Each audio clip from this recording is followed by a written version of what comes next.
Shop smart, shop S-Mart.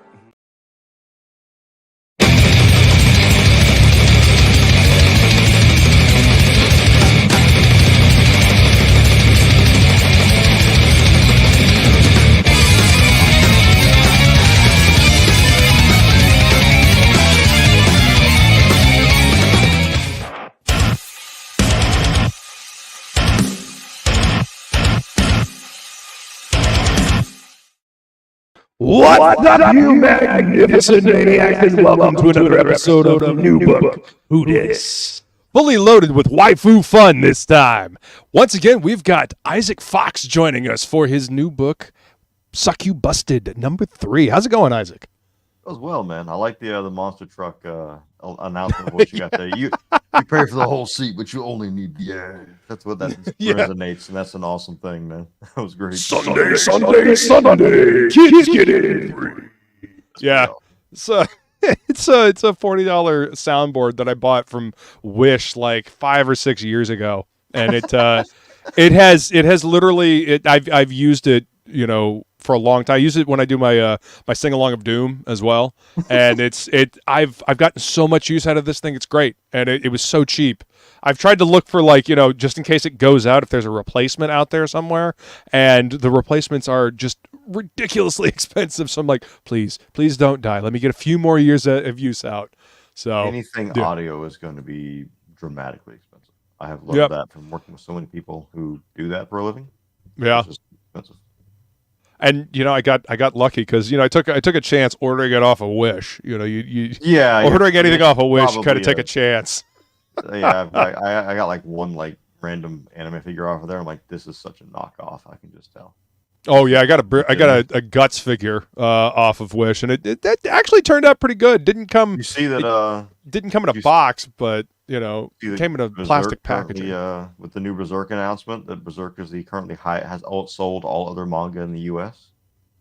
Well, that doesn't surprise me. No, it doesn't. Like, considering what that doesn't surprise me at all.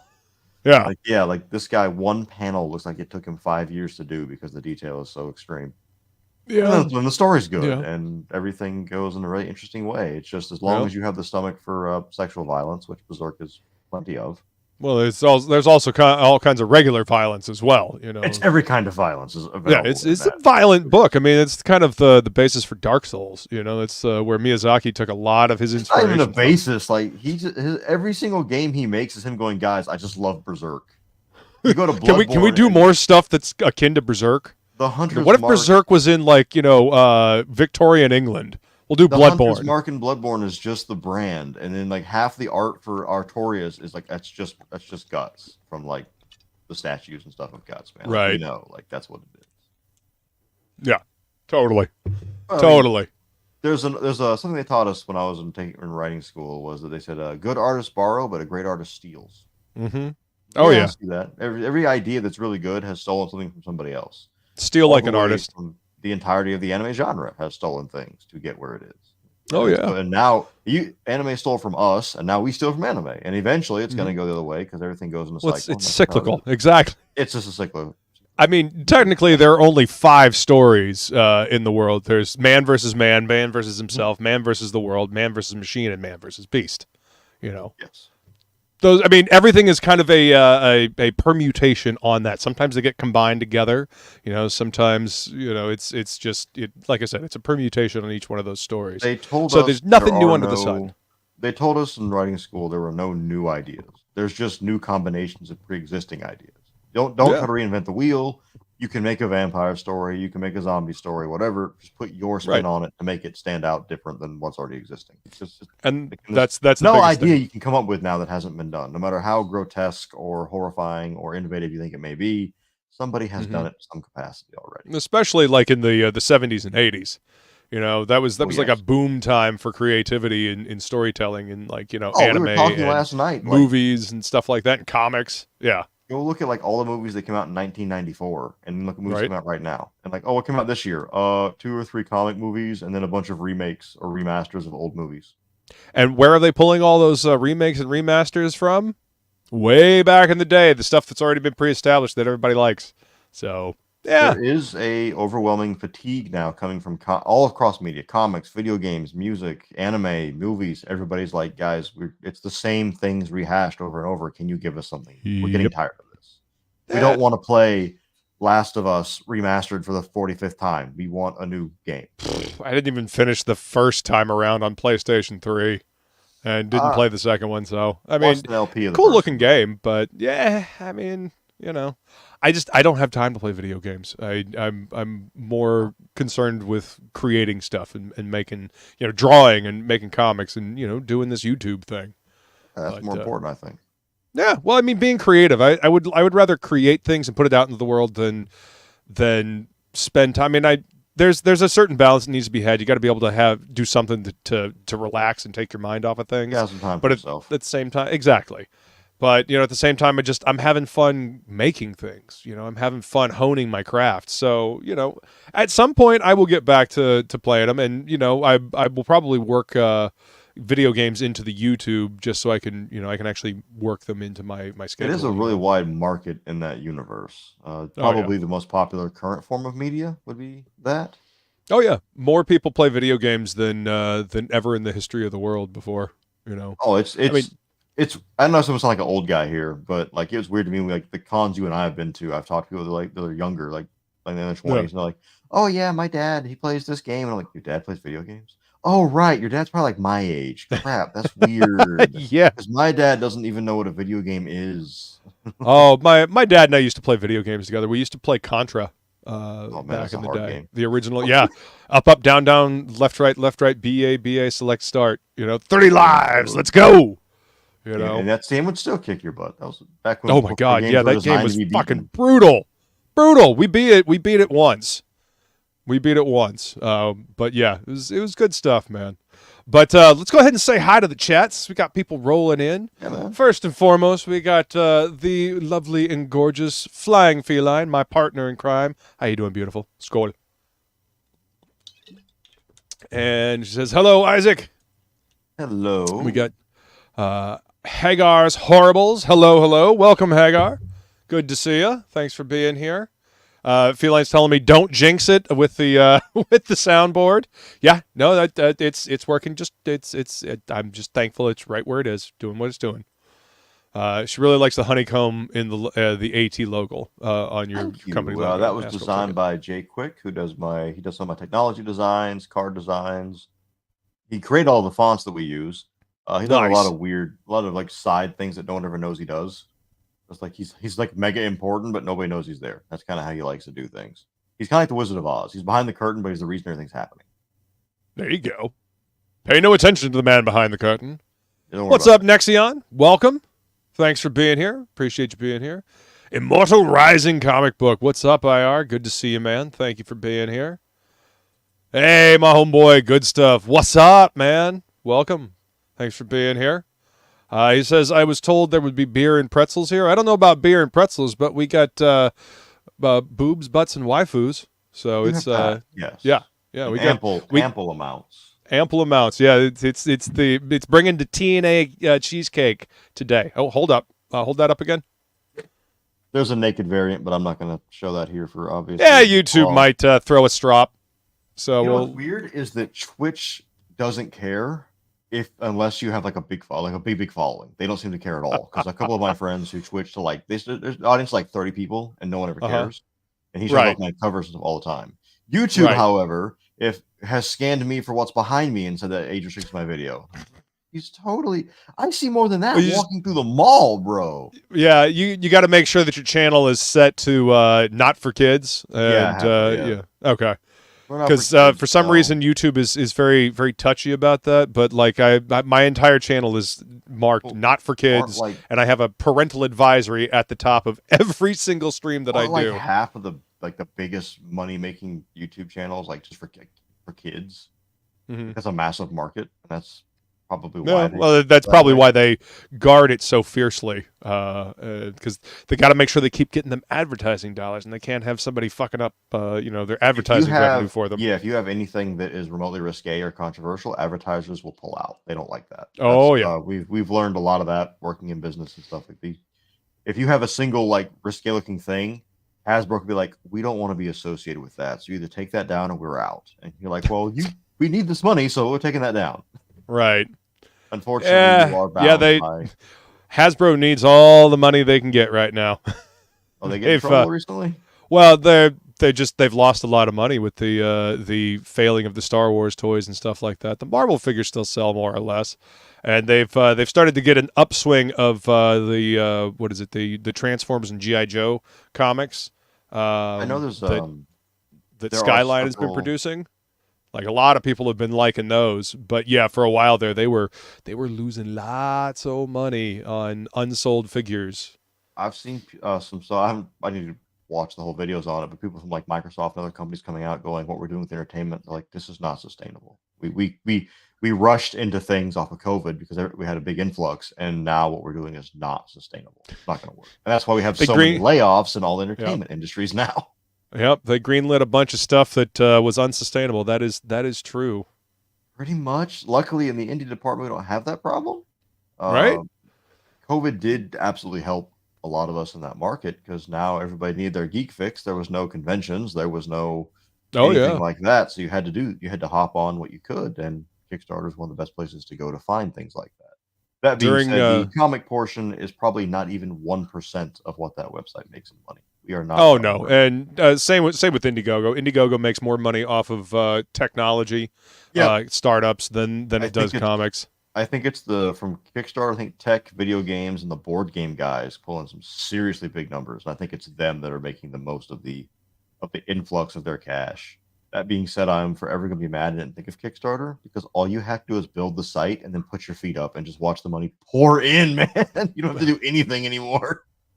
Well, there you go. I mean, that's why you pay the platform fee. You know, you get up on that algorithm. You get on the front page. You know, you get seen. So that's the whole point. You roughly lose 10% of what you make instantly to transaction fees and Kickstarter itself. Which I mean, I've always told people Kickstarter is kind of like you're a hot dog vendor on a street, but Kickstarter owns the street, so you got to pay up. Like, well, it's like you're going to a flea market or something like that, or paying for a table at a convention. You know, you're paying for your spot at the convention, and you're showing up with your wares, and hopefully people are there to pick up what you're putting down.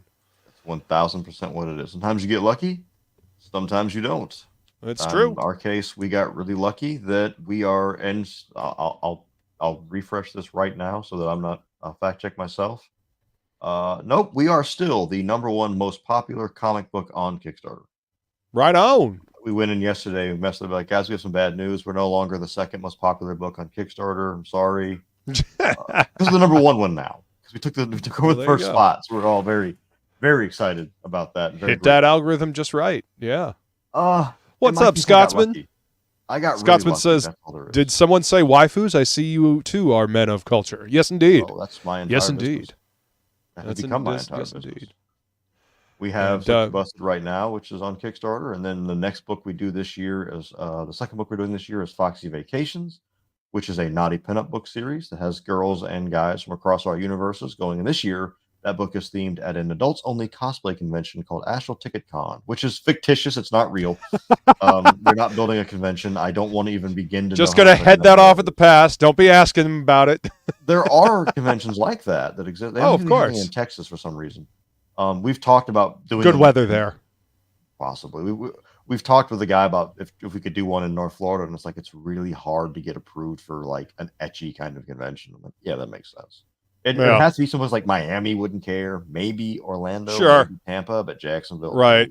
Yeah, you'd probably better off doing something like that out in Nevada as well. I mean, that's where they have the adult film awards and stuff like that. Yeah, because out there, like nobody cares, basically. What's up, Edwin? Good to see you, man. Thanks for being here. And Feline dropping the links to the website, Foxy Comics, and to appreciate that. The Kickstarter. I will point out, as you will see a graphic on our Kickstarter that dictates every single thing we do is made by real people. We do not use AI. We don't scan with AI. We do not use algorithms to write. I wouldn't allow that. It'd make me obsolete. We do not have AI generated art. We don't do any of that crap. We do not allow that here. And any groups who use AI, we also refuse to talk to or communicate with in any way. We are very strictly believing in putting food on artist tables. The money we make on Kickstarter allows us to pay them and give them bonuses so that they do get more food and they have food on their plates and all this is taken care of. We put them first. My company's practice is the backer comes first, then the artist, then me. See, there you go. Putting the fans first, man. That's the way to do it. Speaking of real artists, we got plenty of real artists in here. Scotsman TV and my buddy Pedro Ang, who's working on a book called Waifus and Kaijus. So he had to come check out the waifus we got on display here today. What's up, Pedro? One of the leading ladies of SuccuBUSTED has art where she has a silly art when she's getting mad that shows her as a kaiju. What's up, Jonas? Welcome back, Hagar. Good to see you. Hey. Yeah. So what have you been up to since the last time we talked? We had you on the show before for it's Cerisi, right? Is that how you say it? Cremisi number 5. Yeah. You have that run is completed. Minus there's about 3 people who don't have their packages yet. And the reason for that is because 100% of one of the cover variations came in damaged. They were not up to what I believe is. They weren't damaged. They had bad streaks through them. And I didn't feel the print shop agreed with me. This is not appropriate to send who spent money on our work. That's not fair. Sure. So we've kept in communication like, hey guys, this is what's going to happen. You're going to get extra stuff in your package because this isn't your fault. Right. It's technically not ours either, but we will shoulder that and be like, we'll give you things extra because you guys had to wait longer. And what sucks is the guys that have to wait were the biggest spenders. So I feel extra bad because I'm like, you guys spent the most money and you're waiting the longest. I'm so sorry, but I can't give you a book that's damaged. That wouldn't be fair to you. No, so we're going to go ahead and just throw in some extra. And you'd have to. They'd be upset that they got a damaged book or a misprinted book. So you might as well just have them wait a little bit longer and get a high quality book. 100%. The Kickstarter crowd is not the same crowd that shows up to conventions. Convention people, maybe if you go like a big show like Comic-Con, it's different. But as far as like medium and smaller shows go, they just kind of want a cool thing. They just want to read it and check it out. Kickstarter people are like, yo, I want a 9.8. I want this is a collectible. Gradable. Yeah, I want 100%, man. I want all the exclusives. I want this to be ready to be graded. We've had requests for like to get the books printed with numbers on them and stuff. Like, I want number 1. I'll pay extra for number 1. All this. We're like, we'll do what we can. Sure, right? Whatever. Hey, listen to your audience. Listen to what they're asking for. Absolutely. Oh, that's the entire reason that SuccuBUSTED exists. We started getting requests. Nice. We ran polls with our backers, asked them, what do you like to see more of? And they wanted more content akin to what SuccuBUSTED is. And we're like, well, let's go ahead and do a book like that. That's why we have that book, Foxy Vacations, as the pinup series. We have a brand new one we're working on called The Manticore. That is a high fantasy World War I-esque ecchi story. Oh, wow. An entire squad of babes running around, and it's very much the same style of, there was a grenade went off, and somehow only my top was destroyed. Yes, this is absolutely what's happening, and we're going to embrace that and openly take it. I am all for the use of... It's a top-destroying grenade. I'm all for the use of tropes and explicit fan service as long as you are honest and upfront with what you're doing. Don't try to hide it like you're doing something really original. Like, it's okay. It's perfectly fine. You're providing entertainment and people are asking for it. So there you go. I love one of my favorite anime ever is High School of the Dead. And High School of the Dead is a blast to watch. But there is a scene where he takes a sniper rifle and sits down and he knocks this chick down and her breasts are going this way. And he fires the bullet and it goes between them as they're bouncing up and down. And someone did the math on how fast they'd be moving to actually allow that bullet to go past her. And it was like 1,200 plus mile an hour to make those things allow that. But you know what? That is stupid. It is dumb. But you know what? It's memorable. It stood out. And it was funny. I can't ask for anything more than that. It was entertaining. At the end of the day, what more do you want a comic or an anime or a TV show to really do other than entertain you? Right. Well, that's exactly it. As long as the audience is entertained, it's fine. And being able to tell a story with tongue firmly planted in cheek and still have fun with that story, there's something to be said for that. Sometimes I don't think there's enough of that in storytelling in comics. Like, they're allowed to be fun. And why does everything got to be so fucking serious these days? Alan Moore blames himself for that. He's come out. Good. He fucking should. He hates everything he's ever done. And he said that ever since he started, he took the darker route in what he did, and now everybody in Marvel and DC hopped on that. Well, that's because because everybody liked it, and everybody thinks that they're the next Alan Moore, and it's like, no, you're not. You know, comics are allowed to be fun. You can have serious spots.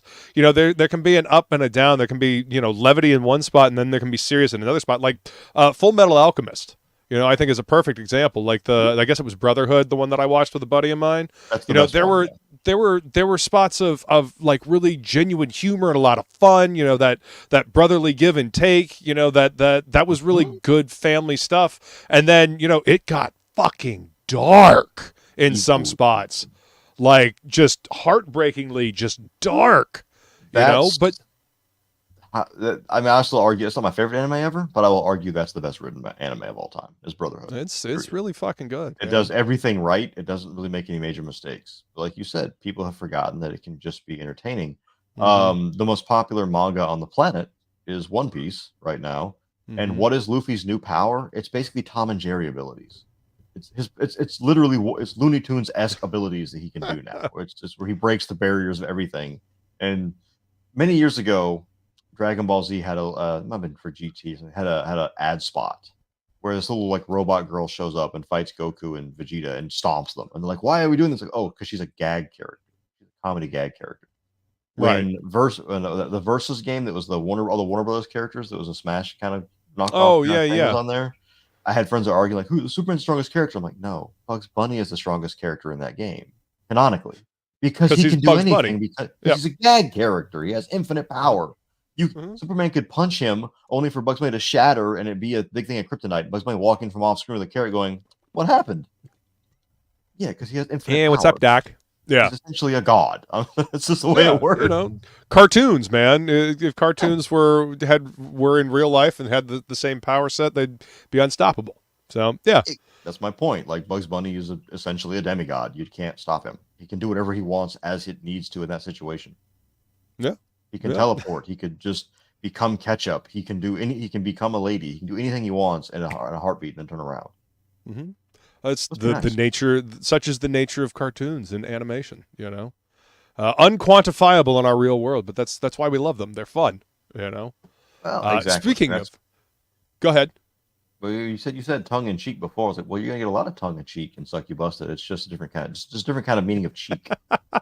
I was about to say, speaking of fun and certainly tongue in cheek, SuccuBUSTED #3, Full Frontal Fetish Assault. That's a mouthful. So every issue of SuccuBUSTED is the subtitle that it gets is inspired by something else. Issue number 2 is Lusty Guardian Rita, which is from Pretty Guardian Sailor Moon, which is the name of the first episode that I think that aired in Japan. That was the live action series of it. Right. So Full Frontal Fetish Assault was pulled from, in part, from Gundam Unicorn, where Full Frontal is the antagonist of that series. Oh, okay, gotcha. We'll do Full Frontal Fetish Assault because that sounds pretty funny. And if you read it and you see what they're talking about, like it's not the same fetish you're thinking of, but it does make sense. Yeah. We play with that a lot with some wordplay and the fact that our leading lady character is not super familiar with human terminology. Yeah, and it grabs the eyes. It's like, oh, hold on, what? Full frontal. I mean, first off, that's going to grab people's attention. Secondly, a little bit. You know, fetish assault. I mean, that's going to grab some eyes. Pedro says, I don't want to be a smelly, deranged wizard. Alan Moore can blame himself. Yes, I agree. And Flying Feline says about Bugs Bunny, unless he takes a wrong turn at Albuquerque, then he's in trouble. That's his one weakness, his sense of direction, apparently. Other than that, he's fine. I'm not sure how to use that against him, but you can find a way, I'm sure.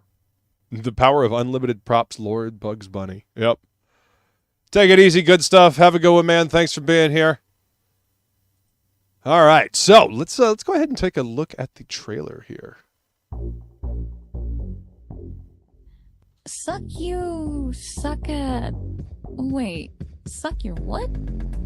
No, silly. SuccuBUSTED. America's top ecchi comedy with big demon bottoms. It's the biggest Kickstarter comic in the largest city in the continental United States. Oh, okay. What's it about? It's about naughty demons and the folks who have to police them. When federal agent Liam J. White is assigned to me, Rita, the sexy succubus, as a partner, all hell breaks loose. Take a look.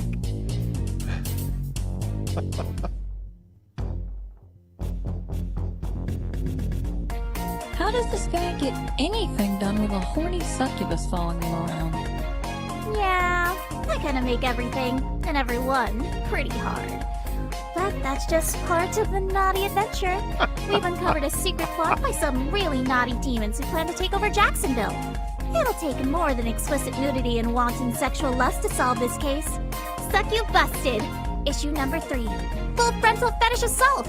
So, what are we sucking exactly? Oh. You'll see. Click, click, bang, click, clack, a cursor sealed. No more magic here, you know the deal. 'Cause we both know where this is going.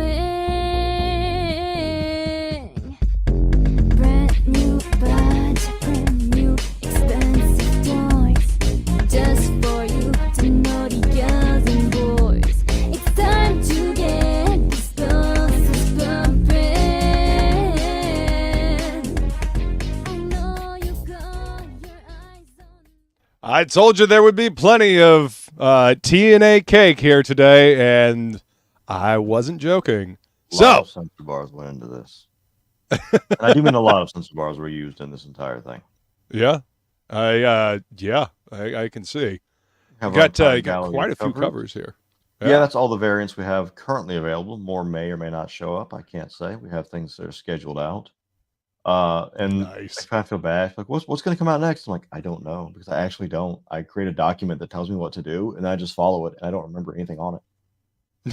Hey, You you make a mentioned plan Dungeons and ahead of Dragons. time. Everything is planned out. You mentioned Mhm. Dungeons and Dragons. We have a Yep. D20 set of covers this time. They're inspired by that. We have Nice. a rogue, a necromancer, a hell knight, and a paladin, all with naughty variants. One of them is a wet and naughty. We also have, pulling from some perhaps H game content, we have covers that are the good end and the bad end. The good end is where you get to enslave the succubus queen and the angel, but the bad end is where you become the slave to the succubus queen. And which one you get, it's a toss up between the two for the tier. But if you get it twice, you're guaranteed both. They also Nice. come with some other bonus things on top of that to make that more of a fun adventure. We have a crossover this time with LIIIIVVVEEee Lady Astoria and YouTube and VTuber Azurastella, along with our lovely mascot right there, Azumi Fox, who's the fox girl behind me right here. She acts as my right Wow. hand and does handles our Discord server and stuff for me. Nice. What's up, K-pop? She says, hubba hubba. Yes, Yeah, indeed. A lot of that. A lot of that in this one. You got an animated GIF shaking that cake? We have a few of those we haven't put up on this one yet, but we also go into the backstory, explanation of what ecchi is, because if you're not really an anime or manga person, you may not be familiar with the term. We want to make this as accessible as possible, so we kind of help people understand. This is what this is called. Why is it called ecchi? What does that mean? It's Mhm. just a term for playfully sexually actions and behavior, Yeah. meaning that the nudity that is involved, while it is certainly nice to look at, a lot of it is more so for comedy. We're not Yeah. pornographic. It's not straight up porn. We don't. My general rule is Yeah, it's we don't not a allow porn people- comic. It's No, we a don't allow fun, sexy penetration. comic. Yeah. The rule is you can see the moment before and you can see the moment after activities, but you can't see the during, because then that breaks the rule and puts us in the H category. I'm Right. not opposed to it per se. It's just that once you have that once you open that box, you will forever Right. have that label. Right. So unless somebody out there goes like, "Hey, here's a check for X amount," I'm like, I won't allow it to go that extreme. Now that being said, Right. some of our newer books push that boundary really hard. We see characters during the acts of sex, but we don't see the penetration itself. No. So it's not necessarily a hentai comic. It's Exactly. and it's tongue in cheek and teasing you right up into the Yeah, point. we don't. What's again, up, Neff? I just don't want the hentai. Yeah, label. exactly. Some of my artists Exactly. would not be happy with that. Some of them are hentai artists. Mitsu Blinger, who leads this series, this is as far as she's willing to go. She doesn't want to do the super naughty stuff. I'm like, that is Right. totally fine. We make sure that our artists are working on projects they actually like. I'm a firm believer that when you, as a reader of a comic or a manga, when you pick that book up, if the person who is drawing it just did it for the paycheck or is tired or worn out, you Right. can tell. You can feel it in what you're reading. But if they like what they're doing and they're excited for it, Having you're gonna fun. feel that. So we make sure Exactly. that any of our books, we have 4 or 5 series in active production, that the artists who are on them are into that concept. They really enjoy those characters and that universe. Yeah, they're having fun with it. I give them a choice. Like, what do you want to work on? What kind of style of story do you want to do? Here's what I have available. Let's go from there. Right on. That's the way to do it. Neff says, what about her rear end? That's the only ending I want to pursue. Well, there you go. There you go, Neff. There are multiple covers that feature that, and you will see Rita's butt a lot, because I decided it was funny to make a demon of lust who doesn't have much in the boob category, but she has a giant butt instead. So well, there you go. Hey, man, you cater into the butt crowd. There's nothing wrong with that. We have both. We have booba and booty characters. Oh, as we can see right here. God knows it's not an all ages book. Yeah, this is absolutely not an all ages book. My channel is not an all ages channel either. Nothing my company does is for anyone under the age of 18. The closest we have is the Pure Intent series. You could probably be 16 and get away with that one because there's no nudity in it, since the main cast is 14 years old.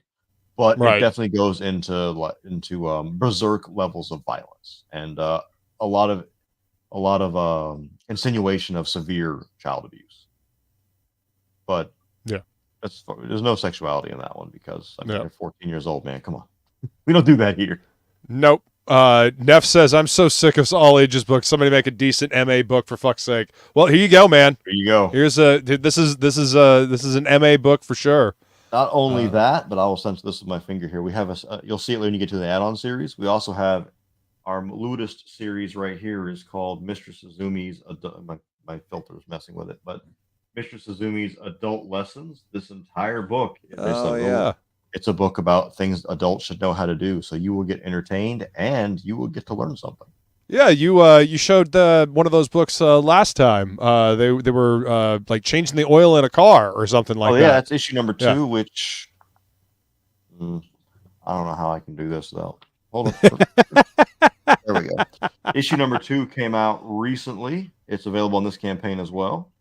So we have that. That one's about how to change the tire on a car using the stuff that comes with your car, the kit that's in there. Teach adults how to do that. Issue 1 is a lesson in budgeting, and I will point out that Mr. Zoom's adult lessons are verified as accurate. Number 1 is approved by an accountant as an actually good lesson in how to budget your money. It's a simple lesson, but it's a good lesson. And issue number 2 is approved by a mechanic as being actually sound in how to perform that act. Right. I'm trying to help people entertain at the same time. It's a weird thing. Hey, you know, hook them in with the TNA, and then teach them something. It's a good model, man. Well, so interesting thing that I've learned in this industry is everyone who works in comics has been a teacher at some point in time. All of us. I was a teacher. Right. Every artist was a teacher. Everybody's done it. That's a little graphic I like to do that says, like, if you like certain things, like if you enjoy Monster Moose, Main Species Reviewers, Kill a Kill, or whatever that one on the bottom right is, you will definitely enjoy SuccuBUSTED. Spoiler alert, the one on the bottom right's from an actual hentai. So that's why we didn't put the name of it there. Like, if you know, you know. Well, Johnny says hentai. I'll tell you I love it and make you believe it. I believe it, buddy. I believe it. We got you then. Yep. You will be entertained. Neff says doesn't have much in the way of boobs as he scrolls past a giant rack. Well, yes, the purple-haired succubus girl, Rita, who's the leading lady, she doesn't have that, but pretty much everybody else. See, right here. Yeah, she's not very top heavy. She's more bottom heavy. Yep. And that's where it's a weird thing. Where this gift comes from. But I still word everything as professionally as possible. Like, none of my scripts for the artist ever use words like tits. Like, that doesn't happen. It's like breasts. Like, we have to use it as professional and straight up as we can. Mm-hmm. Hey, we don't do that with kids. That's a very strict rule we have here. Like, no character 100%. That shows up in this comic at all is under the age of 20. Anybody. There's not even like a scene of like a kid crossing a street in the background. Don't do that. That's a good rule of thumb. That's a good rule of thumb. Johnny says he had a teacher like that. With the ruler behind. Let's see. Yeah, when I was a kid, the teachers were all like 80 years old and like angry, and now like they're young and hot. And I'm like, what happened? Right. This is weird. Michael Fisher says loved the Mistress series. Thank you. That issue, it has a 3rd installment coming out later this year. There is not. I don't know anything about that one myself, but we can certainly look into ideas of that. Right. Most of what that idea is because I have learned that our generation, we didn't really get taught how to do stuff that adults should know how to do. Right. Like, well, we hate learning, but we do like nudity. So maybe I can combine the two. We like boobs and butts. So they actually are helpful books, but they're also really fun and very, very hilarious with the various nude gags that pop into them. Tree March just told me that it lost connection with my Twitch account. Oh no. My account is currently suspended. That's all right. I never use Twitch anyway, so can't be because of my stuff. Like we didn't get in trouble for the stuff we put on there. Oh well, it is what it is, you know. You can probably dispute it and get it back. I mean, I never, like I said, I never really used Twitch anyway, so that's hilarious, isn't it? Though, isn't it? Yep, banned on Twitch for thoughterry, even though they allow nudity now because it's art or some stupid. Well, they shit did it for like one that. day and then they immediately went back on it because people. The idea was, and I kind of get where they're coming from, like artistic nudity. Like you're like people like if you're in art school, you'll have to draw somebody naked at some point in time, probably. Oh like yeah, that. Absolutely. And What's up, Fanta? I'm horribly like desensitized because of my job now, where I see like a naked character, I'm like, that's not sexy to me. If a naked female character is just sitting on a bed, like eating like a snack or whatever, naked, I'm like, that's not sexual. She's just naked. I mean, you draw the human form all the time in art school, so I mean, yeah, it's a little silly and a little hypocritical if you ask me, but you know, presentation determines if it's sexual or not. Right. If she's lying on her back in thigh-high stockings and that's it with a box of chocolates next to her, okay, that could be sexual. Sure, I get that. Yeah, that's insinuating, you know. Yeah, there's an implication. We have an ongoing gag in this book about not getting us sued, because Rita likes to hop into costumes from other various popular anime and manga to remind her that we don't need that lawsuit, so she needs to get out of that outfit immediately, which falls under parody of fair use, so we're okay. We're not really going to risk getting sued, but it's a fun gag. Oh, okay. Neff says, yes, but you have to tell people you're doing artistic nudity. If you just show a naked lady without art, lady art without a content warning, you're going to get banned. Oh, okay. Doesn't Twitch have an entire category now for hot tubs, and it's just girls like clearly knowing what they're doing to get as much money as possible? Like, come on. No hot tubs in the background. Okay. Just, again, I never used Twitch anyway. I started it a long time ago just because everybody was saying, "Oh, you gotta be on Twitch as well," and just, whatever. I figured it would be better to put it on Twitch than try to put it on Facebook. Clearly, I was wrong. No, Facebook is really, really strict, like absurdly strict in what they do. Well, we'll just do YouTube, and I'm also streaming to X. So Shikari was on there recently. He's been complaining that his posts are getting banned or taken down, and he has one like Rogue, and she's perfectly covered. Like, I mean, you will see more walking into a high school than you will in what she's got on, and they go, no, it's got to be taken down. Wow. Yeah, you can go on, like I told you, like we were talking about before this. Yeah, you can go on any of these platforms and find 12-year-olds putting up their bikini pictures, which is a horribly. Why aren't we taking that down and allowing the drawing of Rogue? What is wrong with you? There's all kinds of reasons we won't get into, but yeah. Yeah. The early demon special up there that goes away this coming Tuesday. It is an insanely low price for what you're actually getting. You get an exclusive metal cover from LIIIIVVVEEE that is the unchained Queen Basphere, meaning she doesn't have her nipple piercings or the chain connecting them there. That's only in that version. It's also a virgin cover, so there's no trade dressing or titles. And then you also get her other two covers and the A cover by Mitsu Blinger. Oh wow! So you're getting 4 books. You are getting 4 books for $145, which is normally close to the price cow. just one metal cost, because metals are very expensive to produce. Yeah, they're also expensive to ship because they require a lot of extra packaging. Well, yeah, I mean, they get dinged up. They're going to stay dinged up. Yeah, there's no like, oh, I can press this out in a press. No, it doesn't work. Once it's damaged, it's FUBAR. It's done. Yeah, nice. That's a hell of a cover right there. Recently to show. We have people asking, what's the difference between that and the regular one? Okay, you can't see the chain good enough. Let's go ahead and just do this really quick. Right. There's our there's the back end. Now our opinion on AI right there. Yep. Every single thing we do, written, created, whatever, is done by real people. We do not mess with the AI stuff. We had one artist who did do that and tried to hide it from us, and we found out. Oh, that's disingenuous. We told within 2 hours of me finding out, every backer was told. We offered refunds on the things that he did. We offered everything we could do, and we pulled all of them down from the website from everywhere else. I still have a bunch of those copies. What I do now is I write RC on the corner with a black Sharpie, and I give them as random bonuses. Like, well, the There you go. interiors of it is still readable. The guts are perfectly fine as a reader's copy. The cover is Right. obviously corrupted, but this isn't. So we'll give them as free reader's copies.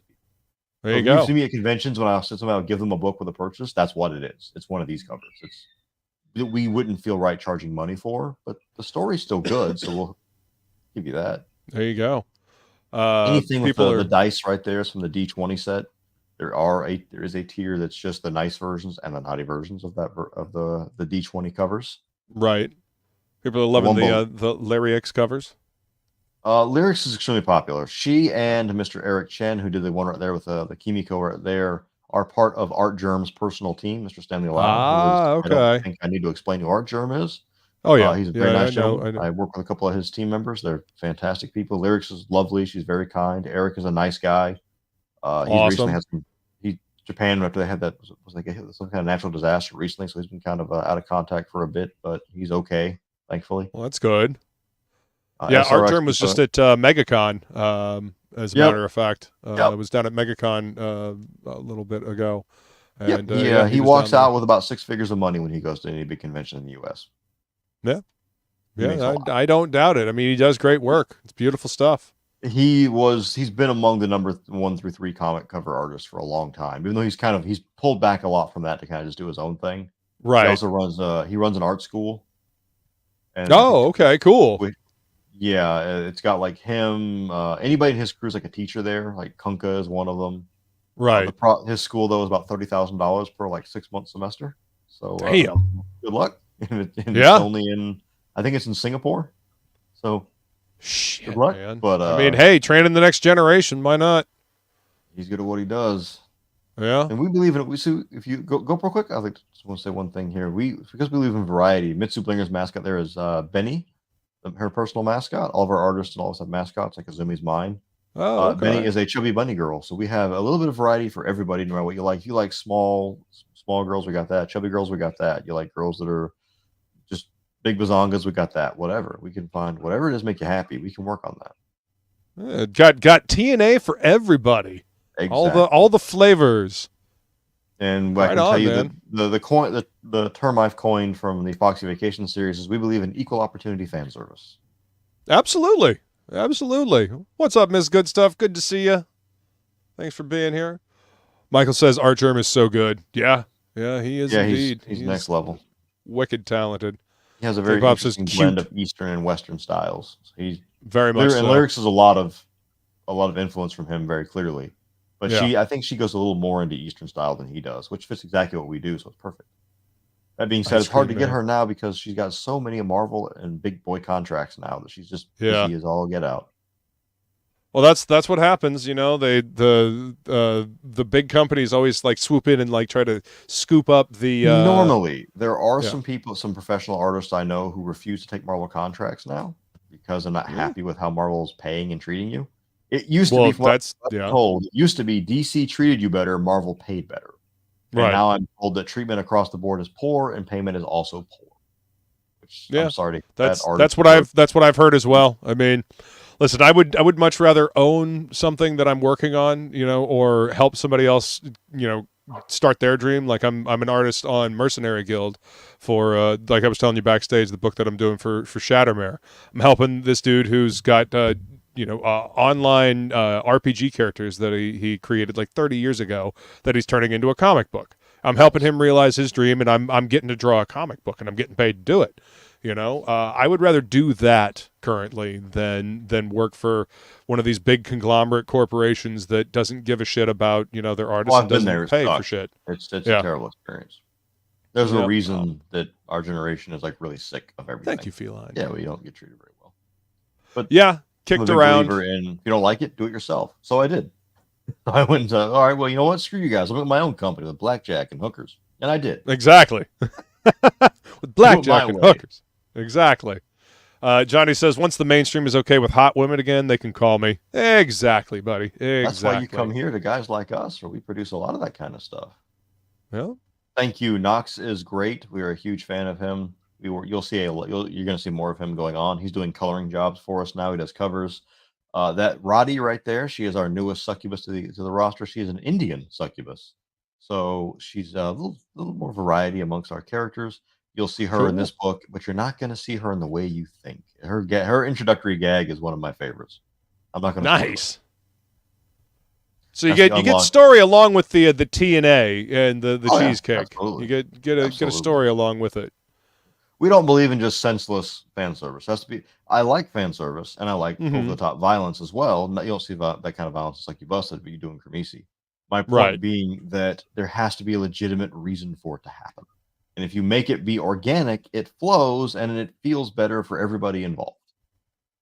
Absolutely. You know, Yeah, there's a lot of yeah. tears. I mean, I'm just scrolling through so everybody can see, what kind of variety is available here. Yeah, the digital deluxe is always a popular one. That's just a bunch of the covers that we are allowed to have digitally. We Right. offer those out. Some of them we're not allowed to distribute in digital format. Somebody asked us on our fan server if we could do like a printable, printable versions for them to print posters for themselves out. I was like, that requires a contract with the artists. Yeah. There's a lot of legality involved that people may not think about. Like, there's a lot of reasons why I can't do that. Right. Like Mr. Suzumi, I always get going, why isn't it digital? Because the person who co-wrote it has something they're doing with it, and I'm not allowed to distribute it digitally. That's why. There you go. It's like occasionally we're bound by certain things that not everybody sees. Yeah. I mean, that's part of doing business. You gotta have contracts in place to make sure everything's on the up and up. Everybody gets taken care of properly. I don't have this with anybody I work with, but I know that some artists, Art Germ has it. I know he's got contracts where you're only allowed to print X amount of his cover. And you can't do more than that. You can't put it back and reprint without permission. Right. Yeah, we don't work with anybody who's that strict, and I don't think I would, not because anything against that, just because the nature of my business is different. Right. But I get it. You have that right. Sure. The craziest thing I ever had was a guy who auditioned to work for us, and he's like, "Hey, if you print it, to pay me a percentage of every copy you print, and you have to pay me for the rights to print it and all this." I'm like, "I own the characters, dude. What the heck?" I looked into it. He's a former Disney artist. It's like, "Oh, that's why. Okay, yeah, you're one of Disney's guys. Can't do that, buddy. Sorry." The naughty version. I mean, that's not how it works in the indie sector. No, not for us. We just can't afford it. We don't have that. We don't have that ludicrous amount of capital to fall back on like that. We don't have that big of an audience compared to Disney either. All right, so here's your journey's fate that you were talking about, and getting the good end or the bad end. You get one randomly, or you can get both if you buy. If you pick up the tier twice, you are guaranteed to get both. You also get a random naughty one from the D20 series, so you're guaranteed to get some nice stuff. And if you get both, that random naughty is guaranteed to not be a duplicate. So we're not going to give you. Oh, okay. So you're gonna get different covers all around then. Absolutely. Nice. We try to think ahead. Like, I mean, I love manga and anime and comic books. I'm like, well, if I was going to buy this, what would I want? And this is how I've tried to set up the tiers that we do and how we handle our packages. Yeah, there you go. We have a nice set for the D20 covers. There is no big nice set. We used to do. That's a whole other thing. Yeah, we used to do we used to do sets that were just the nice only covers, was all the clothed ones. We stopped doing it because they never got picked up. So like, you know what? Forget it. If anybody requests it, one thing that we do, we have customer support available at any time. So if you message us in the Discord fan server or here on Kickstarter and say, "Hey, I'd like to see I'd like to talk about like this kind of thing." Like, we have one guy who just contacted us asking about certain covers and metal variants. Well, we hadn't planned on that, but if you want it, let's talk. What do you want? Let's see what we can do this for you. We'll make that happen. That's not a big deal. That's awesome. And, taking care of the fans first and foremost, man. That's awesome. Well, I mean, you needed. I don't like the trend that I've seen from some creators have come out, and it's more so from mainstream media, blaming the fans for not liking their vision or interpretation of a thing. And I'm like, right. You realize those are the reason like we can eat at night, right? Like we need if they want a thing, we're doing the thing. That's that. Right. You have to pick up. When it comes to Kickstarter, you have to make up your mind. Do you want to do something that is your passion project and you care about it? Go for it. Absolutely. Or are you trying to make this your life? Mm-hmm. Option B has less freedom.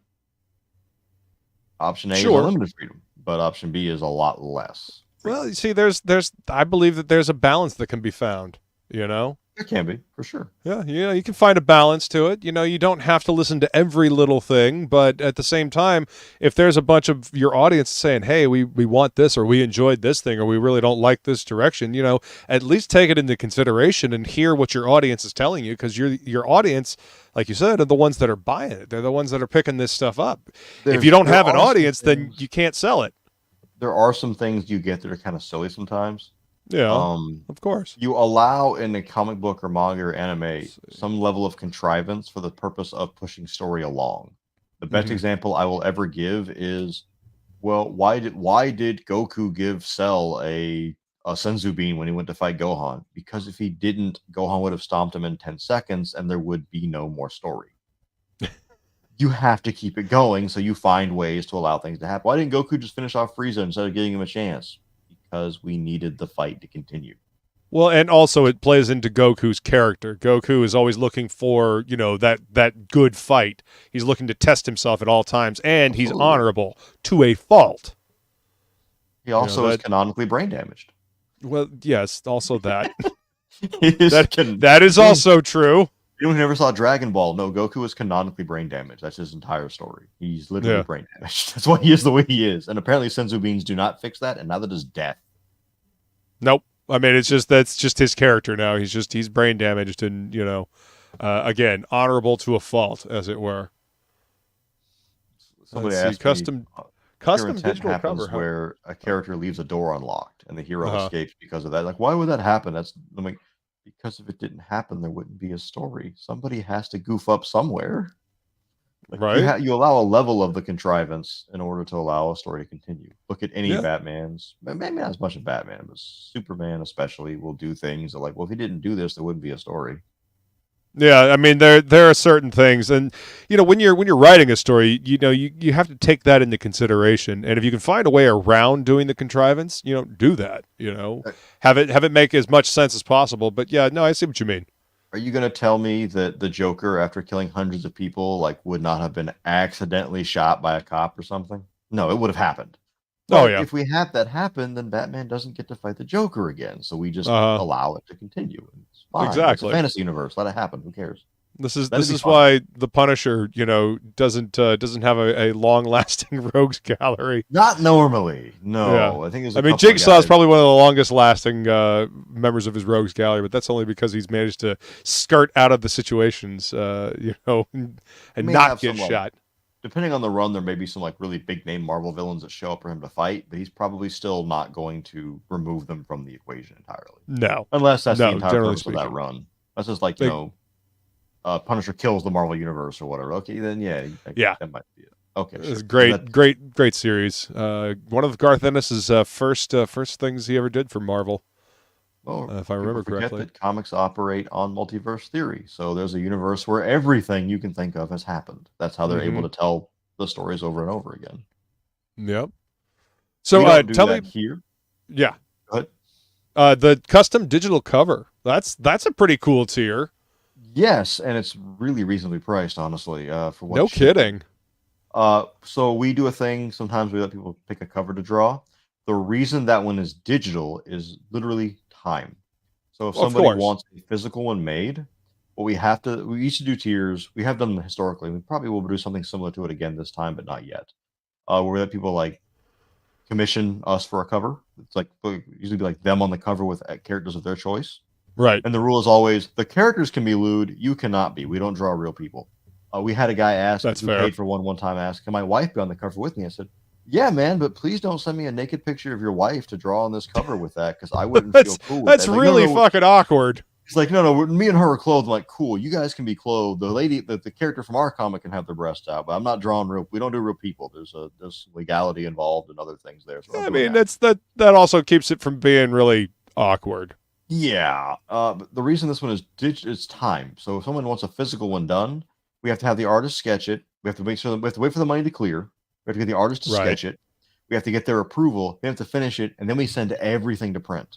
Yeah. And if we do that, that puts us at a potentially almost a full month delay before we can get items to the print shop. Because the print shop ain't running nothing until everything's available. Right. So, Every single print file has to be ready to rock and roll before they start printing anything. They won't hold it for you. They're like, it's now or never. It's either all the way in or it's not in at all. And they're not, and they're not going to just run the printing press for one book. No, they're not going to do that with a separate cover. We have to essentially. We said, well, let's do a digital one this time because that way we're not slowed down. We anticipated a decent number of backers. I'm kind of annoyed that SuccuBUSTED #2, which is currently the #1 Kickstarter comic in the largest continental city, largest city by square mileage in the U.S., which is Jacksonville. Yep. But still, LA County has more people than all of North Florida combined. But still, point is, that's beside the point. Exactly. It had 665 backers, one away from 666 on a book about naughty demons. So I was like, we were so close to something that would have been like really funny. Right, like, especially for the screenshot, something to send out to a fun one to run with. That's because funny. of that. I anticipate like we're probably going to have a decent number of people with physical backs this time, so I don't want to do anything that's going to inhibit production. It's going to slow us down, right? Because this needs to come in and it needs to go. Last year we put out only 2 books. Our goal is 3 per year. We put out 2 because one, SuccuBUSTED #2 did so well, and I was working another full-time job. So I was working essentially 2 full-time jobs that I physically could not get that book shipped out fast enough to allow me to jump into 2023 fast with a new comic. So it just took me way longer. I was like, well, I can't do that again. I can't delay like that because now Astral Ticket is my full-time job, my only job. That's awesome. I'm very grateful, very, very grateful for everybody who's helped us get this far. It just means that I'm like, okay, I have to be fast now. There can be no delay whatsoever. It's go time all the time. Gotcha. The clock is constantly set to just go time. Yeah. Well, I mean, working for yourself, you are constantly on the clock. You don't ever not work. The day of launch, I think the day before I got 2 hours sleep and I hadn't ate. I didn't eat or get anything beyond a glass of like unsweet tea until probably 3 a.m. Well, there you go. Didn't have time. There was too much. Committed to getting it launched and sent on its way. That's awesome. All I care about is this, man. Like I'm a very simple person. This is your livelihood now, man. This is what you do. I feel kind of bad because I go to conventions. People are like, dude, I want to do this. How do I do what you do? I'm like, all right, cool, man. Do you have friends? Do you have a girlfriend? Do you go out with your friends? Do you go to sporting events? Do you go to parties? Do you play? Get rid of all that. Just throw it away right now. You don't have time anymore. And like, I said this to a guy one time. That's accurate. To me, and he had with him a very lovely lady that was his, I presume his girlfriend. I go, oh yeah, man, that's great. You want to do this? I asked him all that. He goes, is that your girlfriend? He goes, yeah. I'm like, that's great, man. Get rid of her and get rid of everything else right now. And he kind of laughs. And the dude next to me was a Marvel guy. Yeah. One of Marvel's artists. He leans there and goes, hey, man, I know you think he's joking, but he's not laughing, and neither am I. Yep. And the color just drains from the guy's face. I'm like, I'm sorry, man. That's kind of what happens. Yeah, it's an unfortunate reality. You will. I've talked to other creators, and everybody's kind of been agreed that if you decide to do it full time, you're going to lose friends because they're going to get tired of not seeing you anymore. Yeah. They're just going to write you off. And it definitely has happened. I've lost several friends because I chose to just do this. Like, you know what? It's like Fullmetal Alchemist, equivalent exchange, right? What are you willing to give up to get it? Yep. I hear after you, that man. one, you get to some of our add-ons. I will say I'm very proud of a lot of our add-ons we have this time. They range from the mini cover books. I have one of those right here to show what they look like. They are these little tiny little books right here that contain all of the cover art from that campaign in virgin variants. And this one's just a butt. Butts appear to be allowed. But can I do anything here with enough censoring? Probably not. Yeah, there's no way in the world I can do. There's no way I can hold this enough to censor it. But it's all the naughty covers. This one I can. No. It's all of the naughty covers from that book's run in beautiful little pocket-sized variants without any of the logos or titles or names getting in the way of the art. That's cool. We have issues number 1 and 2 available as add-ons. We marked the prices down. Yeah, that sounds about right. Yep, 14 to 16 hours a day at the drawing board. Yep. I can tell you in the manga world. What's up, Jamie? It's not as rough in American comics, but manga is an especially infamously rough industry. Oh yeah, I was reading a thing about those guys fucking kill themselves to do this shit. There's a reason they like Miura, who drew Berserk, took a 10-15 year hiatus. There's a reason for this. Yeah, had to recuperate. And I mean, they're literally working themselves to the bone. Yeah, it's you can expect if you're a manga writer in Japan, you can expect 4 hours of free time per week. Yeah, I've seen some of the posted like schedules that those folks keep, and holy shit, man! Like talk about dedicated to what they're doing. We brought mouse pads back. Anybody's curious? We have the Booba mouse pads that come in nice and naughty variants, and there's also the bottom there, the Rita mouse pad right here. It is especially squishy and wonderful. They are all tested for maximum smack. Oh, we did them as a joke, and they got really popular. We're like, okay, we're doing this again. Like, I didn't think this would be popular, but let's go. Let's bring them out. That's hilarious. That's fucking great. And the fact that you have them in the nice and naughty variants, that's pretty crazy. Some people might have family over. They might have youngsters in the household. We understand that. So we try to make things a little occasionally. The term I always use is like we have to have variants, at least 1 or 2 variants of most things that are store window appropriate. Like you could put this window top and be okay. So if it's a mouse pad with his boobs, but like they're covered boobs, that's fine. No one's gonna that's not gonna be an issue. Because that's something that shows up in the real world. Yeah, I mean, it's I'm so and this is something you'll see at the beach. So I mean, come on. I'm just so desensitized. I see boobs. I'm like, they're just boobs. Whatever. Like, what's the presentation of them? If they're just out. I'm like, whatever. That's our natural state. Who cares? But now if they're like covered with cream, I'm like, oh, now that's a different story. Yeah, so it depends. Yeah. We do have our standees. I showed off one of those there. I've got the naked one. Yeah. Throw those off. Little acrylic cool. Standees. That's cool. Yeah, they're really nice actually. We do have again opportunity. We have Liam standee there of our leading male character. Hey, there you go. Our leading lady characters. We have a little bit of everything. These are the clothed versions. I have the naked ones. I can't show those off here, but they are really nice. I mean, Twitch has already suspended my account, so we don't have to worry about them. But yeah, Mr. Suzumi's lessons number 1 and 2 are available with the A cover variants. Then we also have Foxy Vacations, which the issue Foxy Vacations 2024 is our next book this year. That's that one right there is a Naughty Hot Springs episode because we are anime inspired, and every anime has every anime Hot Springs episode. They have to have it. Has to. It's like in the contract. If you're going to do an anime series, it's got to have like a Hot Springs episode. Has to. Our other books are available on there. Kremisi number 1 through 5. With a couple of variable covers on that. Some of those are marked down. We do mark some things down for Kickstarter as opposed to our website. Try to help people out a little bit. Sure. You get a deal if you get it through Kickstarter. That's cool. The question I keep getting on this campaign is, does the digital PDF come with every tier? And the answer is no, it doesn't. Only certain tiers have it, or you can add it as an add-on to get it. Right. And the reason for that is because, I'm sure everybody's tired of hearing this, but it's true. Prices across the board on everything have just skyrocketed. Yeah. So I had 2 options. I can either separate that out to help make up for that, or I can raise the price of everything by a noticeable margin. And I chose the first option. Yeah. I don't want to nickel and dime people, man. The price we mark things down as much as I can, and that's why we offer some of the stretch goals we have that are really cool. Because I want you guys to get your money's worth. I don't want you to have to choose between having a nice dinner tonight or buying a cool thing. I want you to have both. I want you to have your cake and eat it too. And in this case, the cake is a succubus's butt. But we want you to have it. Yeah.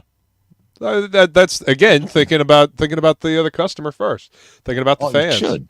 You have to. If you don't, then I'm a firm believer that if you are on Kickstarter and you don't take the backer as your first priority, you do not have any right to be here. Period. I feel that's true about any crowdfunding altogether. If you're going to crowdfund a book, you got to take care of your backers first.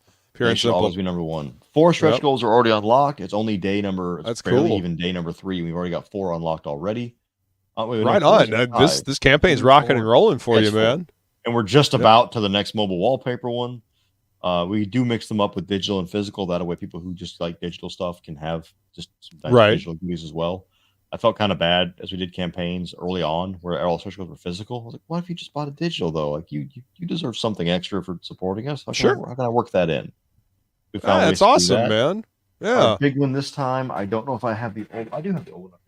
We're doing a poker chip this time. This is the poker chip from issue, I think number 2's ran this one, where it's got there's the heaven side with the jiggle, and then there's the hell side with the Queen of Lust.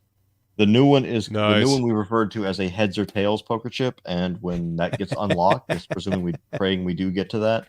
It's very obvious why we're calling it that. I can only imagine. That's funny. That's awesome, man. We have a fan Discord. I will point out that all of our books also are printed in the United States. We do not print overseas. This is for our comics. Right They're all on, made man. right here. They're actually made out of Arizona, so they're right over here. Same shop that prints Lady Death. So nice, you're dude. guaranteed to get That's quality. my boy, Brian Polito, right there. That's He's my dude. very little I've chatted with him. He's a nice fellow. He's good we beats. are one of our biggest bragging rights is like when we beat him out in popularity at the rankings, which I mean it's that ranking system's kind of unreliable, but it's like Right. leading LD at anything, we'll take that as a W because I mean that's the guy. That's the guy. He's the GOAT, man. He kind of set the standard for doing this kind of crowdfunding thing, man. You know, especially over here in the comic book, like the non-manga type comic book sector. You know, it's been a fun argument that we've been talking about. A lot of us been talking about in the crowdfunding community, where it's like guys like him. He's not so much the issue because he's an indie and he's been around forever. Like it's fine. He's always been indie though. Yeah, he's always been. He's not the issue. The issue is we have guys from Marvel and DC or like New York Times bestsellers who are showing up on Kickstarter that are presenting things that the rest of us just can't. Like it's just not possible. Right. We don't have the budget to create the things that they have because of Sure. their background. And we're like, the problem is now these guys show up and backers are getting an artificial inflation of standard. It's like, oh, it has to be like this. Like, but what about the guy who's just making a comic out of his garage in his spare time? Mm-hmm. It's not fair to hold him to the same standard you hold Berserker to that has Keanu Reeves on it. Like, that's not fair. Yeah, there's different leagues, man. It's different tiers, you know. Just like there are different tiers on a campaign here. There's different tiers of comics, you know. Absolutely. The only thing we can do is do the best job that we can and hope that we've got, the audience to show up for what we do. You know? What I can say for us is that we have links in this campaign and we talk about their risks and challenges. Yeah. That this is I think it's our 11th or 12th run. So we invite people to say, hey, if you don't know who we are and you don't know about us, because half of Kickstarter is proving to a backer that you can be relied upon to do what you're saying you're going to do.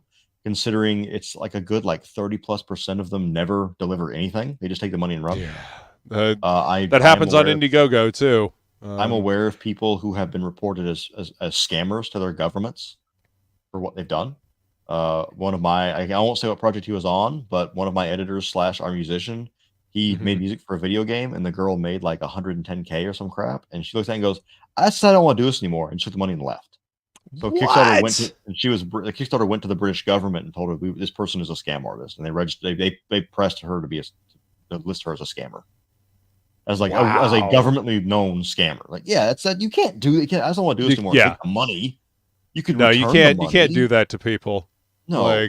So we invite people to look at our previous campaigns. I'm like, yo, go to my other campaigns, go through the comments. You're going to see nothing but positive praise. If anybody ever came in saying, hey, I got a book damaged, you will see we are always responding to that saying, hey, contact us, show us the damage. We'll replace that. No problem. We'll take care of you.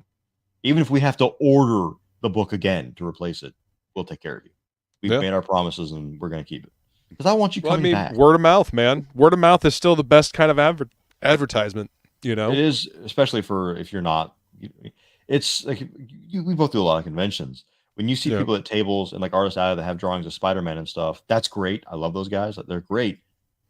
But they have an advantage because Spider-Man has a multi-billion-dollar amount of marketing put behind him over years. Sure, and he's a well-known character. Yeah. Right. Nobody's going to look at Queen Basfira right there and know who she is, and I can't expect them to know that. So I have to now make this more enticing and convince them to care who she is. Yeah, well, I mean that's always been the indie comics uphill battle. You know, it's a Sisyphean struggle to get your characters out there and get them known and get people interested and get them to care. Because they're not as well known. I've told people, like, you want to make a comic? You can have a comic that is so good that if someone reads it, they will break down into tears and it will instantly cure their cancer. And guess what? Nobody cares. No one cares at all. Not unless you make them care. You got to make them care. Figure out how to do that. And that's 100%. Half the battle is figuring that out. And luckily we've been around for a while and I got really lucky in a lot of ways. And we can show people like, hey, this is our history. We keep our word. We'll always take care of you. You just got to talk to us. If you always get people who don't fill their surveys out and we send out direct emails and updates like, hey guys, come on, like help us out. Yeah. And sometimes people just don't do it. It's like, well, Right. that's on you then. I did my job. Yeah. I promise you, Yeah. I'll give it to you. I can't send a package to a place with no address. Yeah. Hope it You gets gotta have an address to send something to. Yeah, and I think I've had backers be like, well, I'm kind of concerned that you're tracking my information. I'm like, we don't do that. We have your email. You're on an email list, sure, but that's as far as we go. I don't look at where you're from, your name, your age. I don't look at any of that. That's not our business. You Mhm. bought a comic, and now you're on an email list, and that's as far as this is going to go, which you can unsubscribe to at any time. You bought a comic. We're trying to send you said comic. I mean, you buy stuff from Amazon all the time. I mean, come on. Oh, they got way more data on you than I do. I mean, Exactly. I never even dream of. We don't sell your data unless Amazon is listening and wants to write me a 6-figure check. But until that happens, and that's Amazon's not going like, to nah, we already got all that information. We don't need it. I'm pretty sure that Google or whoever, because a lot of it, a Kickstarter processes their money through, I think, is it Stripe? And I'm pretty sure that Google and them work with Stripe and pull it all anyways. So whatever. Sure. Just remember that if a service is free, it's because you are the service. Yep. You are the product. Your data. Doesn't matter if you're using a browser that's free, it's not free. It's taking something. You just don't know. It's harvesting that data from you. Absolutely. Exactly. I used to work in IT. I know more about that than I'd care to know, I think. Oh yeah. I mean I still do IT work. I fix old computers for people. So yeah. It's disconcerting, all of the telemetry and all the tracking and all that stuff that is embedded in browsers these days. Oh, it's absurd. And People have operating no idea. systems. Yeah. I've tried to explain to like family members how algorithms work, and I'm like, yeah, you got recommended that because you know me. I'll give an example for myself. My partner is he's a furry, and I'm not. And my YouTube now gets flooded with furry content. I'm like, I know why I'm getting this, because the algorithm says I know you, and I spend a lot of time talking to you, so it throws it at me. And so you've got to be interested in this as well, right? Yeah, and people have talked like, how's that legal? I'm like, it's totally legal. That's what it's drives just inference. these algorithms. It looks at who you know, where you live, what kind of trends are happening in your area, all the way into politics to religion to everything you don't want advertised to you. It does that. Yep. We don't do that though. Astral Ticket Comics does not do that to you. We just say, hey, we have new comics out. You want to check it out? Come on, check it out. Exactly. Genuine, old school, person to person marketing, with an email list. Saying, hey, come check it out, guys. Well, Brian Polito once said it, and he was right. Email list is king. You don't have that, you're in trouble. Oh yeah, that is the place to start, and that is a good metric for how well, how much of the response is going to be, how good the response to your book is going to be. Yep, absolutely, man. And we're happy to say that if you don't believe me, guys, go through comments on every campaign I've ever done. You don't take my word for it. Look at customer testimonials; those speak louder than my voice ever could. 100%, man. 100%. It's the same reason why why you look at the comments on Amazon. And I will note for this story here, this comic, I haven't said anything about the story because I'm open blinded by the TNA, which is totally fair. I get it myself. This book takes place in Jacksonville, Florida, and it's about demons who have a plan to take over the city. And our lead cast there, being Liam and his now a sexy succubus partner Rita, are pulled into this plot to take over the city. And now they must battle these demons and monsters to stop it from happening. That being said, those who live in Jacksonville might be cool with demons taking it over, but it makes for a good story. Right? Hell yeah. And in this universe, heaven and hell are canonical places. I'm not saying they're not in real life. I'm not making that statement, but they are here. And demons and angels travel into our world like we do other countries. You get a travel visa or whatever. But because we have a new type of citizenry, there's a new law enforcement agency. So we have the Demonic Criminals Investigation Agency that our main cast work for, and their job is to police and arrest demons who get a little too naughty, so to speak. Right. What's up, Bennett? He says, fun reminder, Windows 11 Copilot is installed in recent updates and needs disabled in the registry. That is some bullshit right there. I'm still on 10 and evil. I don't intend on upgrading. Yep, me neither. Me neither. I think I'll be switching over to Linux after Windows 10 decides it's not going to work anymore. One of my editors is doing that. He's switching over to Linux. He says the only problem is getting some games to work on it. Other than that, it's fine. Yeah, I mean, if you're not playing games, it doesn't matter. So be a little more knowledgeable, I guess, to work with Linux, but not terribly hard. Yeah, I mean, and anything can be learned. Anything can be learned. Hey, what's up, Will? I argue to my dying breath that part of Apple's success is because their entire interface is the same as the cow goes moo, speak and spell. Yeah, because anybody can just look at it and just push a button You're and not it'll do what you want wrong. to do. It just works. Yep, Works. right up until it doesn't. And then you can't pay your buddy to fix it. You have to pay an exorbitant amount of money to Apple itself to fix it. Got to Apple go will sue talk your to buddy their do it. geniuses. Oh, did they pass the Right to Repair Act, or that's still like being fought over? Yeah. I don't know. I think they did. I watched Louis Rosman stuff on YouTube, and yeah, the push to make the Steam Deck compatible appears to be helping with desktop Linux gaming. Good. Good. Yeah, that is a good thing. Steam Deck is pretty cool too. I don't have one, but I want one. Yeah, I mean, Pretty cool. seems like a pretty cool piece of kit, man. I don't have time to play any of the games that I currently have on my computer, so yeah. We'll say we also do. We started doing some YouTube stuff now, which is. Oh yeah, that's right. Stupid. No, link is in the description of this video. But probably dumb of us, but we do. We have the Astral Ley Lines, a podcast that we do. We talk to people who are from professional entertainment industries. This includes voice actors, animators, whatever, musicians, whatever, and just talk about stuff going on in entertainment. It's not an interview show. We just kind of chat about, like, so far we've chatted about live action adaptations of things that are not traditionally live action, how we feel about that, what's going on in that universe. We talked about the whole fiasco with Crunchyroll and Funimation, things like that. Yeah. So not an interview show, but come in, share your thoughts, let us know what you guys think. We also are doing talking about stuff that is pertinent to the geekosphere. Yeah, pretty much. Just anything that's essentially pop culture. It's not out yet. We're working on it. We have a video essay coming out about the most tragically beautiful episode in Toonami's history. Toonami was Nice. a massive influence for me growing up, to the point where I have a playlist. Did you watch Toonami when you were coming up, Luke? Oh yeah. That's where I watched all of Dragon Ball Z up until the end of the Frieza saga, and then I looked it up online and saw that it just went on for fucking ever, and I was like, yeah. It's 274 episodes, I think. I forget. I was gonna rewatch. I was like, yeah. Nowadays, anything over 24 episodes, I'm not doing. I don't have time. I'm sorry. Yeah. I'm sure some great shows. Like if you just watch One Piece, I'm like, there's no way in hell, man. I'm sorry. No, Too long. no. I honestly, the art style in One Piece gets on my nerves. I don't know why. I've There's been just something told about it. People who've watched it have told me like it takes like 20 to 50 episodes to get you really into it.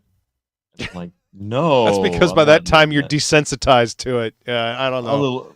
I mean, it's the most popular anime and manga in the world. So what am I going to say? Like, it did something right. I mean, clearly. hey, it works for people. That's fine. They you did. know? I will point out for humor wise, they pulled a Power Girl play, and that if you watch episode 1 and look at the girl's chest and look at it now, everybody got massive implants somewhere along the way and got way bustier.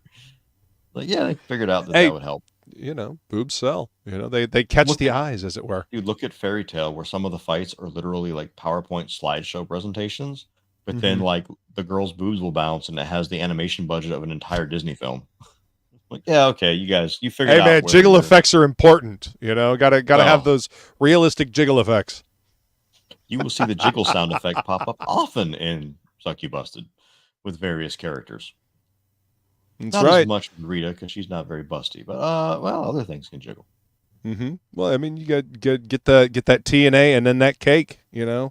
So guys, hit that link. Hit that link to go grab yourself a copy of SuccuBUSTED. Should with multiple stretch goals unlocked, you are guaranteed to not only get this comic, but a ton of super awesome free stuff that I will also point out are exclusives to the campaign. And we are what's our next stretch goal? I feel bad because I get asked what stretch goals are. I'm like, I don't know. I gotta look, man. Oh yeah, we are less than $100 away from another stretch goal, from $15,000 stretch goal, which would give everybody gets a set of mobile wallpapers that are naughty and nice. Ooh. So your cell phone can have a new background with a sexy succubus on there, or maybe I think that was the raccoon girl. So our company mascot, who's a very succulent waifu. Right there. Yeah, her. That's our mascot, Brooke Astral. We're Astral Ticket Comics. That's our mascot, because we said, well, what's anime for us? Well, we do a lot of the Mimi characters where it's an ear and a tail. What's American? A raccoon. We are a combination of Eastern and Western styles. Like, American's raccoon, and raccoon girl. That's what we're gonna do.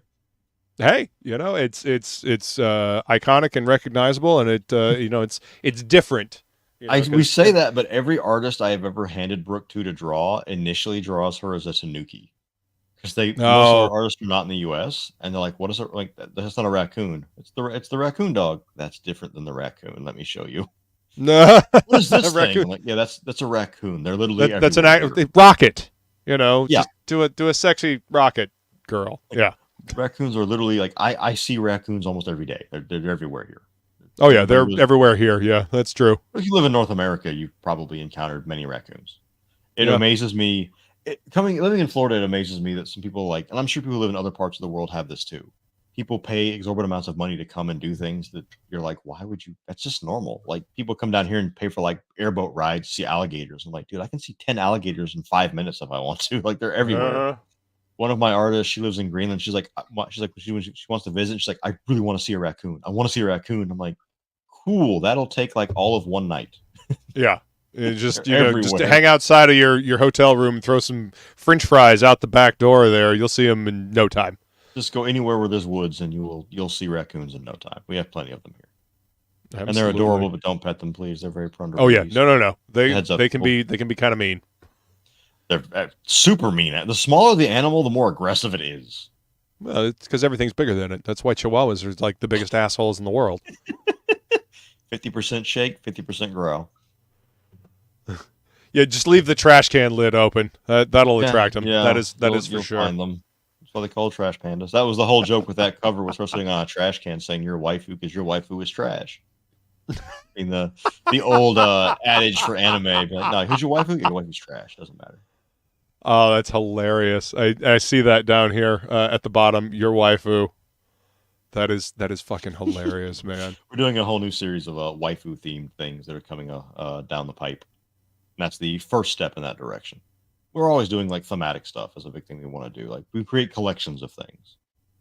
Absolutely. Well, I mean, doing new things and branching out into things that are on brand for the company and for the characters and whatnot, but doing something different. That's cool shit, man. Yeah. Well, Isaac, thank you so much for coming to hang out again, man. This was a blast. You guys check out the links that are in the description of this video to all of Isaac's social stuff, and go grab yourself a copy of SuccuBUSTED. You should. I also point out there's a link on there for Mitsu Blinger's website. She made this shirt right here. You can get her shirts and hoodies, and I have one of her hoodies from SuccuBUSTED. wow. It's a purple hoodie with the demon girl on it. It is the most comfortable hoodie I have ever worn. I'm not saying this to sell it. I am saying because I sleep in that thing because it's so comfy. Damn. I have like a dozen hoodies ranging from Darkstalkers to basketball to everything. That is still the most comfortable one I have. Period. Hell yeah. Got it. I mean, we don't get weather that's cold enough to really warrant wearing hoodies all that often, but when we do, it's nice to have a nice comfy one to wear. Lately, it's been cold, man. Yeah, it's been chilly. It's been chilly. For me, that's for sure. I've grown up in really hot environments, so like anything anything under 70 degrees Fahrenheit, I'm just like, I'm not moving much. Yeah, I come from the land of the ice and snow, so yeah, so you can deal with it. I can't. Yeah. I went to see one of the guys who makes our videos. Actually, I made our video for this one, Zach. Then he lives in Minneapolis. I went to see him during the winter. I was like, dude, I want to go play in the snow. Never seen snow before. Let's go. And I put on like 2 layers of like underwear, long underwear made for hunting, 2 layers of socks, wife beater, t-shirt, long underwear, jacket, full balaclava, gloves. He puts on a hoodie and a jacket. It's fine. Yeah, you get climatized. Yeah. Like, oh yeah, you're from this. You can walk around in this frozen BS all day and be fine. Where I'm like, even wrapped up, I'm still gonna get sick, and I did. Yeah, deal with it. Yeah. The Florida thins the blood. I gets you still used prefer warm weather myself, but I mean, there's people that don't. Whatever you like, that's fine. That's why there's different environments, right? Exactly. I got a buddy who loves living in the desert. I'm like, there's no water, there's no food. Yeah, but I like it. No food grows there. Yeah, but I like it. Okay, cool. Whatever works for you, man. I mean, you can build a greenhouse. True. As long as you can, that's a good point. Yeah. Keep it watered, have your water source, but build a greenhouse and build a self-sustaining biome, you'll be all right. But yeah. Technology is a beautiful thing. And you It can sure use the same is. technology to order comics on Kickstarter, like this one. That's right right. That's right. Hit them links, folks. Go grab yourself a copy of SuccuBUSTED. Isaac, thanks again, man. And Thank you, man. everybody, remember, Shop smart, shop S-Smart.